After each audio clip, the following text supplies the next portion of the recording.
So today, we're not just going to talk about the life of a football superstar. We're going to try and dissect a phenomenon. Using Guillem Balagué's biography as our guide, we're going to understand the machinery behind the man, really explore how this relentless drive of his was so meticulously constructed.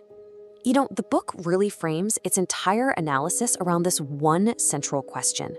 And this isn't about idol worship, not at all. It's a deconstruction.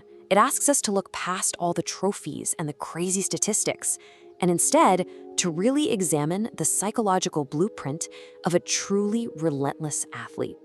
And that right there is the crucial point. This isn't some fairy tale about a kid who was just born with incredible gifts. Nope, it's the story of how obsession, fear, and an almost inhuman level of discipline were used to literally build a winner. Ronaldo, the book argues, wasn't a miracle, he was a project. Okay, so to really get our heads around this project, we have to start at the beginning, with the raw materials. His origin story isn't about privilege, it's all about pressure. I mean, he grew up in Madeira, which is just a world away from the glamour we associate with him today. He had an alcoholic father, an overworked mother. There was absolutely no safety net. From the very, very beginning, he understood that nothing was ever going to be handed to him. This environment didn't just shape him, it became the very foundation of his entire mindset. And this really gets to the heart of what drove him, and it's probably not what you think. It wasn't about a pure, simple love for the game. Not at first, anyway. It was a deep, burning fear of being ordinary, of ending up like so many others he saw around him. For Ronaldo, losing wasn't just a disappointment. It was a personal humiliation that he absolutely refused to accept. So when he left home for Sporting Lisbon at just 12 years old, that fear only got more intense. He was totally alone, kids mocked him for his accent, he was an outsider. But instead of breaking, he just hardened. He didn't even try to fit in or make friends. His response was singular: to outwork everyone, to dominate so completely on the pitch that no one could ever look down on him again. So you have this raw, almost angry talent. And then it gets forged into something truly formidable at Manchester United, under the watchful eye of the legendary Sir Alex Ferguson. You see, Ronaldo arrived as this flashy, kind of selfish player, all the skills in the world, but with very little real impact. Ferguson didn't just coach him, he effectively reprogrammed him.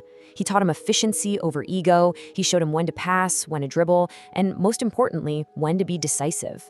It was a complete transformation of how he approached the game. Okay, so now his skills are razor sharp, and a new obsession starts to take hold.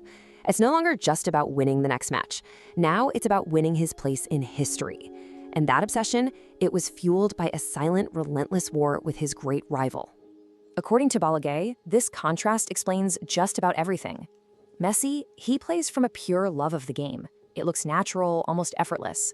Ronaldo, on the other hand, is driven by this constant fear of being second best. He feels like he has to earn every single piece of praise through a machine-like discipline. This constant comparison became the engine for his extreme physical regimen and his ruthless routine. And this mindset, it really hit its absolute peak at Real Madrid. This is where he transformed himself from a dynamic winger into a pure goal-producing system. His focus narrowed down to individual stats, the Ballon d'Or, and just cementing his legacy. The book makes a pretty brutal point here. If the team won but he didn't score, he felt empty. He wasn't just playing for the team anymore. He was playing against history itself. But of course, this relentless drive, this obsession with perfection, it always comes at a cost. And the book is unflinching in its analysis of the personal price Ronaldo paid and, well, made others pay for his success. This drive showed up as an intense narcissism and an extreme sensitivity to any kind of criticism. It created a lot of friction with teammates who just couldn't match his intensity because he had absolutely zero tolerance for anything less than total commitment from himself or from anybody around him. And here's the really crucial point. These traits were not unfortunate side effects. They were integral to the system that produced all his success. They were the price of that greatness. The book's argument is that you simply don't get one without the other. So after all that, what can we really distill from this? Well, the book's analysis can be broken down into a core mindset, kind of like a set of psychological rules that govern the entire Ronaldo system. These 5 rules basically reveal his operating system. Number 1, fear, not talent, is the primary driver. 2, discipline, that relentless daily grind is way more reliable than some fleeting motivation. 3, the concept of enough just doesn't exist for him. 4, his body is treated like a long-term investment. And 5, and this is maybe the most powerful one, success doesn't heal his insecurity, it just raises the stakes and amplifies. And all of this leads us to what is, honestly, a pretty uncomfortable conclusion. The book steps away from that typical greatest of all time debate. In fact, it argues that's not even the right question to ask. It states plainly, he is not the most naturally talented, the most loved, or the most effortless player ever. Instead, he's presented as something else entirely. He's the ultimate testament to relentless self-control. He is the man who looked at the possibility of an ordinary life and refused it so completely that he was willing to pay any price, personally and professionally, to build himself into a legend. He is the man who refused to be average and paid the full price.